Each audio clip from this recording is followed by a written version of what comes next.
Chlorine यानी Cl2 molecule. तो अगर हम क्लोरीन की बात करें तो ये क्या है बोले तो एक ग्रुप 17 एलिमेंट्स का सेकेंड एलिमेंट है। ओके, तो क्लोरीन किसने डिस्कवर किया है बोले तो इन द ईयर ऑफ 1774 स्कीली बोल के एक साइंटिस्ट का नाम है। तो उन्होंने क्या किया है बोले तो dilute HCl and manganese dioxide को दोनों को रिएक्शन किया यानी हीट किया, तब क्या मिला था उनको बोले तो Cl2 मॉलिक्यूल मिला। लेकिन इसको पता नहीं था कि इसको ऐसा क्लोरीन बोल के नाम किसने दिया है बोले तो in the year of 1810 Davy बोल के उन्होंने क्लोरीन का नाम दिया। तो कैसे दिया है बोले तो in the presence of it nature and its colour की वजह से क्लोरीन को क्लोरीन बोल के नाम दिया। इसमें याद रखो स्कीली बोल के क्या किया, क्लोरीन को डिस्कवर किया, लेकिन वो क्लोरीन का नाम बोल के किसने डिस्कवर किया बोले तो Davy in the year of 1810। तो क्लोरीन का जो ग्रीक वर्ड क्या होता है बोले तो ये क्लोरस बोल के ग्रीक वर्ड से आया है। इसका मीनिंग होता है ग्रीनिश येलो। तो क्लोरीन का कलर कैसा था बोले तो ग्रीनिश येलो। ओके, तो अभी हम प्रिपरेशन की बात करें तो कैसे क्लोरीन मॉलिक्यूल लैबोरेटरी में प्रिपेयर करते हैं बोल के हम देखेंगे। कैसे करते हैं बोले तो देखो, तो यहाँ पर क्या है बोले तो फर्स्ट लैबोरेटरी प्रिपरेशन। तो अगर हम क्या कर रहे हैं बोले तो क्लोरीन प्रिपेयर करने का रहे तो with the help of potassium permanganate and dilute HCl। So dilute HCl ले रहे हैं और पोटेशियम परमैंगनेट ले रहे हैं, दोनों को क्या कर रहे हैं बोले तो रिएक्शन फॉर्मेशन हो रहा है, तब हमको क्या हो रहा है बोले तो क्लोरीन मॉलिक्यूल फॉर्मेशन हो रहा है। कैसे देखो, तो यहाँ पर क्या है बोले तो पोटेशियम परमैंगनेट है एंड HCl है। सो अगर इन दोनों रिएक्शन को हम कंबाइन करने के बाद तब क्या हो रहा है बोले तो potassium chloride, magnesium chloride, water. लेकिन ये सभी हमको नहीं चाहिए, हमको चाहिए क्लोरीन मॉलिक्यूल चाहिए। तो with the help of potassium permanganate and dilute HCl potassium permanganate is prepared. Okay, और एक कैसे तरह से हम किस तरह से हम क्लोरीन मॉलिक्यूल प्रिपेयर कर सकते हैं बोले तो with the help of manganese dioxide. तो अगर हम manganese dioxide concentrated hydrogen chloric acid के साथ रिएक्शन करने के बाद यहाँ पर क्या है बोले तो मैग्नीज ऑक्साइड है। तो अगर manganese oxide hydrogen chloric acid के साथ रिएक्शन होने के बाद यहाँ पर क्या हो रहा है बोले तो मैग्नीज क्लोराइड हो रहा है। तो मैग्नीज क्लोराइड और क्या हो रहा है बोले तो क्लोरीन मॉलिक्यूल हो रहा है, और उसके बाद जो भी वाटर है वो क्या हो रहा है बोले तो लॉस हो रहा है। लेकिन इसमें एक कॉमन बात क्या है बोले तो कैसे हम क्लोरीन मॉलिक्यूल सिंथेसिस करते हैं बोल के हम देख रहे हैं with the help of manganese dioxide and concentrated HCl। Okay, तो अगर समझो कि कॉन्सेंट्रेटेड HCl नहीं है, अगर कॉन्सेंट्रेटेड HCl नहीं है बोल के समझो, तो इसकी बदले में हम क्या कर रहे हैं बोले तो सोडियम क्लोराइड ले रहे हैं एंड सल्फ्यूरिक एसिड ले रहे हैं। अगर हमारे को कॉन्सेंट्रेटेड डाइल्यूट एसिड नहीं मिला तो विद द हेल्प ऑफ उसकी जगह में हम क्या कर रहे हैं बोले तो सोडियम क्लोराइड ले रहे हैं और सल्फ्यूरिक एसिड ले रहे हैं। ओके, यहाँ पर एक ही एक है ना, हम क्या कर रहे हैं बोले तो अगर ये एलिमेंट्स नहीं रहा, ये कंपाउंड नहीं रहा तो ये दोनों एलिमेंट्स हम क्या कर रहे हैं रिएक्शन नहीं कर रहे। तो सोडियम क्लोराइड हो गया और manganese oxide and sulphuric acid हो गया। अगर इन तीनों रिएक्शन मिक्सचर होने के बाद क्या होता है बोले तो मैग्नीज क्लोराइड हो रहे हैं, हाइड्रोजन सल्फेट हो रहे हैं, वाटर एंड लास्ट में हमको क्या मिल रहा है बोले तो क्लोरीन मॉलिक्यूल मिल रहा है। ओके, तो अभी हमारा नेक्स्ट टॉपिक है मैन्युफैक्चर ऑफ क्लोरीन। कैसे क्लोरीन मैन्युफैक्चर करते हैं बोल के हम देखेंगे। तो फर्स्ट क्या है बोले तो डीकन प्रोसेस। तो डीकन बोल के एक साइंटिस्ट का नाम है, उनके थ्रू से कैसे क्लोरीन प्रिपेयर करता है बोल के हम देखेंगे। तो इन्होंने क्या किया है बोले तो एक क्लोरीन प्रिपेयर करने के लिए कॉन्सेंट्रेटेड HCl लिया और इसको क्या किया है बोले तो एटमॉस्फेरिक यानी ऑक्सीजन के साथ रिएक्ट किया with the help of copper chloride and at 723 kelvin temperature. तो उन्होंने क्या किया है बोले तो स्टार्टिंग में HCl लिया, उसको क्या किया बोले तो ऑक्सीजन के साथ रिएक्ट किया in the presence of copper chloride at 723 kelvin temperature के साथ, तब क्या होता है बोलते हैं इनको क्लोरीन मॉलिक्यूल मिलता है एंड लॉस ऑफ वाटर मिलता है। ये क्या है बोले तो डीकन प्रोसेस है, बहुत इंपॉर्टेंट है 2 मार्क्स के लिए। ओके, तो नेक्स्ट क्या है बोले तो और एक कौन सा तरीका है जो हम क्लोरीन प्रिपेयर कर सकते हैं बोले तो एक इलेक्ट्रोलाइसिस प्रोसेस है। तो इलेक्ट्रोलाइसिस कैसे होता है बोले तो समझो कि NaCl सॉल्यूशन है, NaCl सॉल्यूशन को हम बोलते हैं ब्रिन सॉल्यूशन बोल के भी हम बोलते हैं। तो NaCl सॉल्यूशन में क्या होता है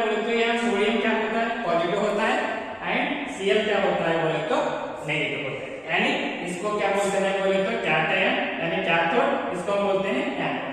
तो अगर हम इलेक्ट्रोलाइसिस मेथड के थ्रू से क्लोरीन मॉलिक्यूल डिस्ट्रॉय करने का रहे तो जिसके ऊपर नेगेटिव चार्ज है वो क्लोरीन रहते हैं, और इसको हम क्या करते हैं बोले तो पॉजिटिव एक नेगेटिव यानी कैथोड और एनोड करते हैं ना, जिस कंपाउंड में एनोड है उसको भी हम क्या करते हैं बोले तो क्लोरीन है बोल के with the help of electrolysis method हम यूज करते हैं। ये कैसे करते हैं बोल के आपको इलेक्ट्रोकेमिस्ट्री बोल के थर्ड चैप्टर है वहां में आपको पढ़ाऊंगा।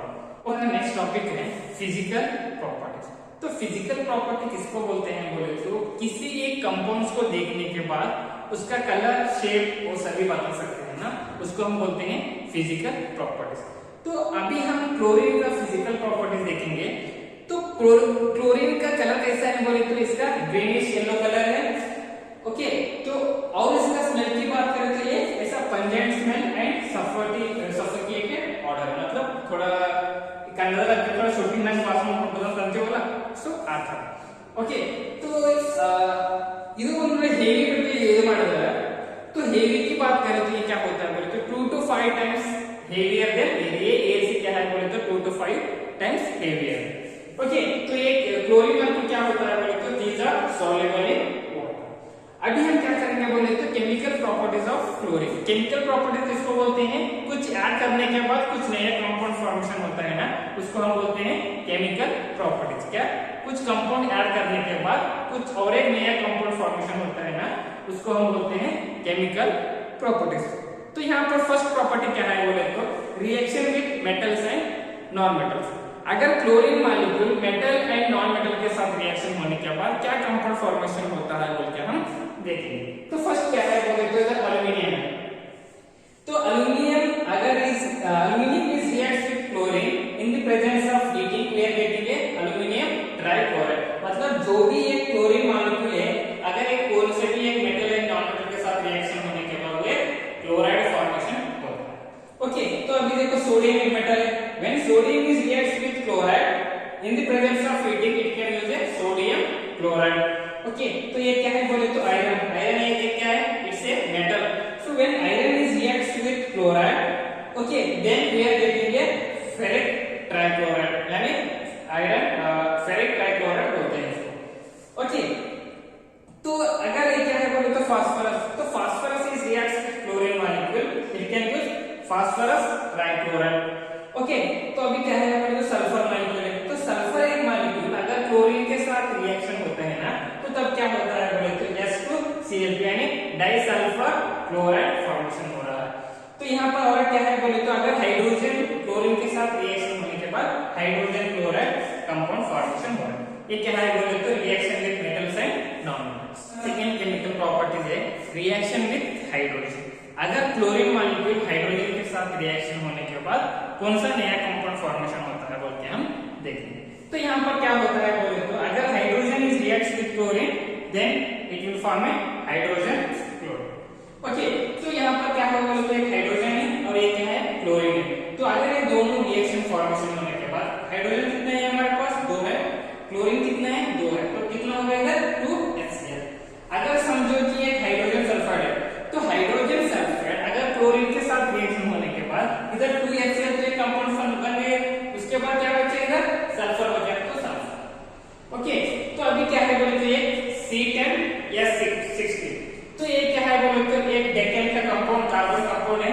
अगर ये क्लोरीन मॉलिक्यूल के साथ रिएक्शन होने के बाद कितना है हमारे पास कार्बन इधर 10 है तो ये 10 सेपरेट हो जाएगा। इसके बाद क्लोरीन कितना है इधर 8 × 2 16 प्लस हाइड्रोजन कितना है इधर 16, तो 16HCl। मतलब कौन सा भी एक क्लोरीन मॉलिक्यूल अगर हाइड्रोजन के साथ रिएक्शन होता है ना तब क्या होता है बोले तो ऑटोमेटिकली हाइड्रोजन क्लोराइड यानी HCl फॉर्मेशन कंपल्सरी होता है। उसके बाद जो कंपाउंड बचे हैं वो एक्सेस होता है यानी एवापोरेट हो जाता है, ओके। तो अभी हमारा सेकंड केमिकल प्रॉपर्टीज है रिएक्शन विद अमोनिया, ओके। अगर क्लोरीन मॉलिक्यूल अमोनिया के साथ रिएक्शन होने के बाद क्या नया कंपाउंड फॉर्मेशन होता है बोल के हम देखेंगे। तो यहाँ पर क्या हो रहा है बोले तो ये अमोनिया है, अमोनिया मतलब एक्सेस का मतलब ऐसा ये एक्सेस होता है मतलब ऐसा बाहर जाता है ना, इसको हम क्या बोलते हैं एक्सेस। तो अमोनिया क्या हो रहा है बोले तो इधर क्लोरीन मॉलिक्यूल के साथ रिएक्शन फॉर्मेशन हो रहा है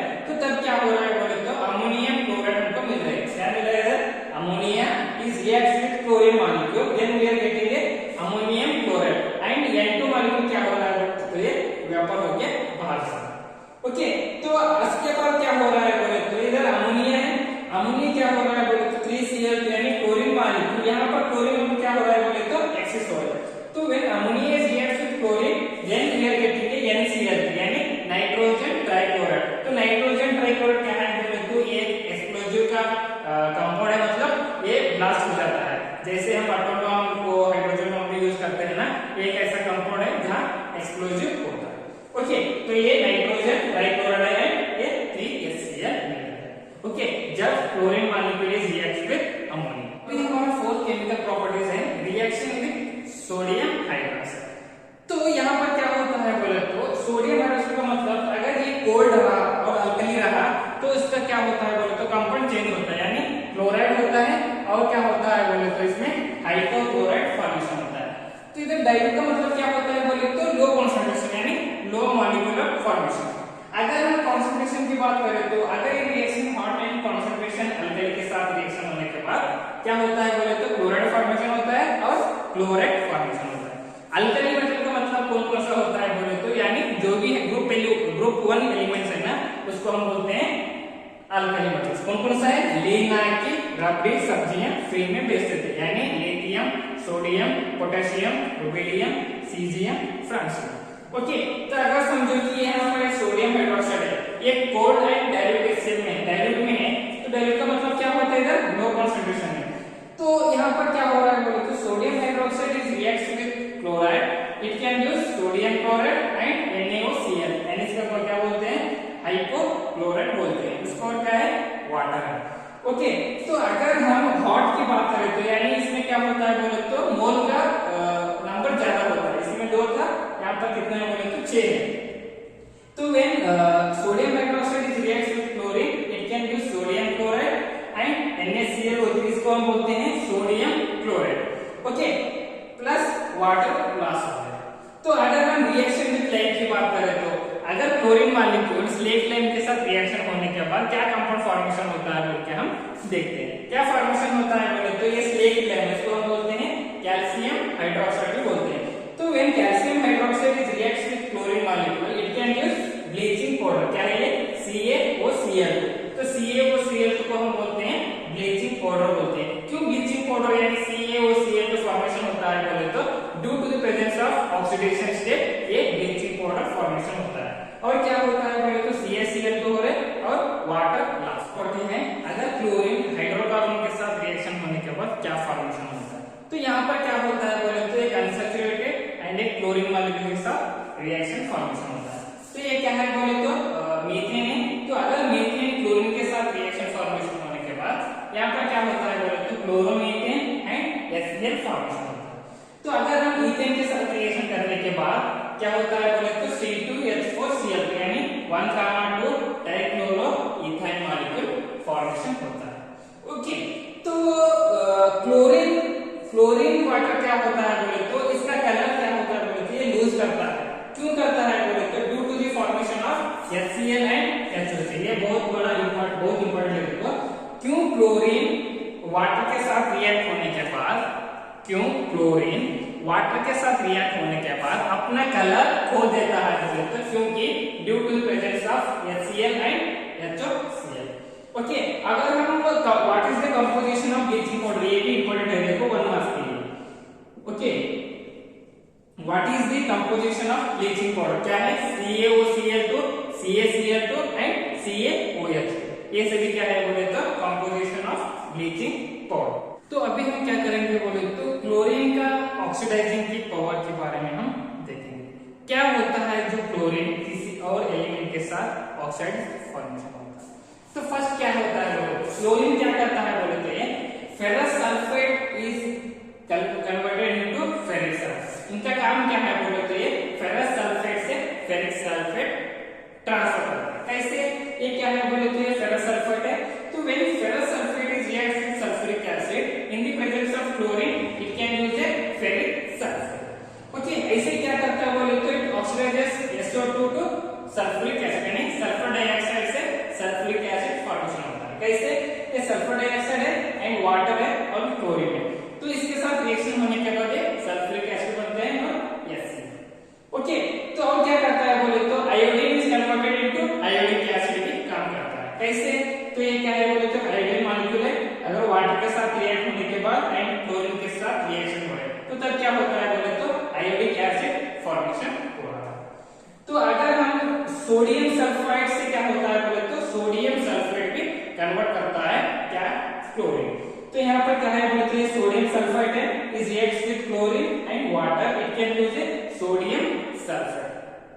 ओके, तो अगर हम इसके जो पावरफुल ब्लीचिंग एजेंट की बात करें तो ये क्यों होता है बोले तो due to the presence of oxidation state bleaching action होता है। कैसे बोले तो ये क्लोरीन मॉलिक्यूल है, अगर क्लोरीन मॉलिक्यूल वाटर के साथ रिएक्शन होने के बाद यह सेव होता है और ये क्या है बोले तो O है। O का मतलब क्या होता है बोले तो it is a bleaching agent. तो ये कैसा रहता है बोले तो अगर coloured substance and A bleaching agent दोनों रिएक्शन होने के बाद क्या होता है बोलते हैं कलरलेस। हम क्या करेंगे बोले तो यूजेस ऑफ क्लोरीन, क्लोरीन का क्या वजह है, क्यों हम उसके बारे में इतना स्टडी कर रहे हैं बोल के हम देखेंगे। तो कहां पर यूज करते हैं बोले तो वुड पल्प। तो वुड पल्प मतलब जो पेपर इंडस्ट्री में ये काम होता है, क्योंकि जो भी वेस्ट पेपर्स पार्टिकल्स है उसको ऐसा ये करके एक होते हैं ना का बड़ा करके एक रोल बनाते हैं ना, उसको हम क्या बोलते हैं वुड पल्प बोलते हैं। एंड ब्लीचिंग कॉटन, अगर हम कॉटन को ऐसे ही करते हैं ना उसको भी हम क्या करते हैं तो वहां पर क्लोरीन यूज करते हैं। एंड टेक्सटाइल इंडस्ट्री में, जो टेक्सटाइल इंडस्ट्री में वो ऐसा पूरा थ्रेड रहता है ना ऐसा ये मार के वो पूरा ऐसा कॉटन बनाता है, मतलब एक कपड़ा बनाते हैं ना, वहां पर भी क्या होता है बोले तो क्लोरीन मॉलिक्यूल यूज होता है ताकि वो थ्रेड टूट ना सके। ओके, और कहां पर यूज करते हैं बोले तो extraction of gold and platinum, जहां पर हमको अगर हम केजीएफ आप कनाडा केजीएफ मूवी देखेंगे होंगे शायद, तो वहां पर क्या होता है बोले जो गोल्ड को एक्सट्रैक्शन करने के लिए कितना होता है बोले तो 1000 किलोमीटर वो अंडरग्राउंड जाता है। ओके, तो अगर extraction of gold and platinum के लिए भी हम क्या करते हैं बोले तो क्लोरीन का यूज करते हैं। तो अभी क्या है बोले तो manufacture of such as dyes, drugs and organic compound, कौन सा भी डाइज है जो डाइज मतलब जो टाइस रहते हैं ना वो, और ड्रग्स रहने दो, और कौन सा भी एक organic compounds like carbon tetrachloride, chloroform, DDT, refrigerant, ये सभी प्रिपेयर करने के लिए क्या होता है बोले तो क्लोरीन यूज करते हैं। तो और एक बड़ी बात क्या है बोले तो जो फिल्टर वाटर है एक्वागार्ड बोल के बोलते हैं ना, तो वो फिल्टर वाटर में क्या होता है बोले तो जो वाटर को प्यूरिफाई करने के लिए कौन से भी इंसेक्टिसाइड्स को किल करने के लिए वहां पर क्या होता है बोले तो क्लोरीन मॉलिक्यूल रहता है ताकि वो हमारे को बॉडी को कुछ इफेक्ट ना कर सके। तो वो एक्वागार्ड में क्या होता है बोले तो क्लोरीन जो भी जर्मिसाइड, पेस्टिसाइड, जो भी इंसेक्टिसाइड्स है ना वो क्लोरीन मॉलिक्यूल क्या करता है बोले तो उनको किल करता है। ओके, तो अब क्या है बोले तो preparation of poisonous gas such as fasting. तो फास्टिंग क्या होता है बोले तो कौन से भी एक आदमी को मारने के लिए ये क्या होता है यूज करते हैं। कैसे, तो अगर एक ये रूम में आप बाहर से एक फास्फिन गैस ऐसा लगा के ऐसा अंदर छोड़ देते हैं ना, तो उसकी स्मेल की वजह से क्या होता है बोले तो आदमी मर जाता है। वो एक और एक क्या है बोले तो इधर टीयर गैस बोलती, तो टीयर गैस बोलती ये भी एक ऐसा केमिकल है, अगर एक आपके बाजू के आदमी को उसको रोने के लिए आप ये यूज कर सकते हैं। अगर एक कंपाउंड उसका स्मेल देखने या अगर वो थोड़ा उसको आग लगे के सामने लगे तो उस आदमी का क्या होता है बोले तो आंसू ऑटोमेटिक आ जाता है, ताकि उसका वो ग्लैंड से वो कनेक्ट होके ऐसे लिंक होके क्या होता है बोले तो उसके आंखों में आंसू आ जाएगा, वो उसको हम क्या बोलते हैं बोले तो टीयर गैस बोलते हैं। एंड मस्टर्ड गैस क्या होता है बोले तो ये एक पॉइजनस गैस भी है, आदमी को मारने के लिए भी यूज करते हैं।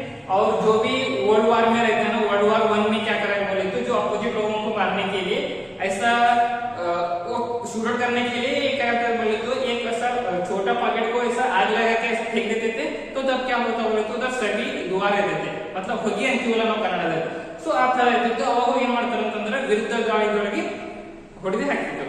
ओके, तो इसका और क्या वजह है बोले तो मस्टर्ड गैस का, ये कैंसर के लिए जो कैंसर पेशेंट है उनको उनको सेव करने के लिए एंटीबायोटिक की तरह काम करता है। ओके।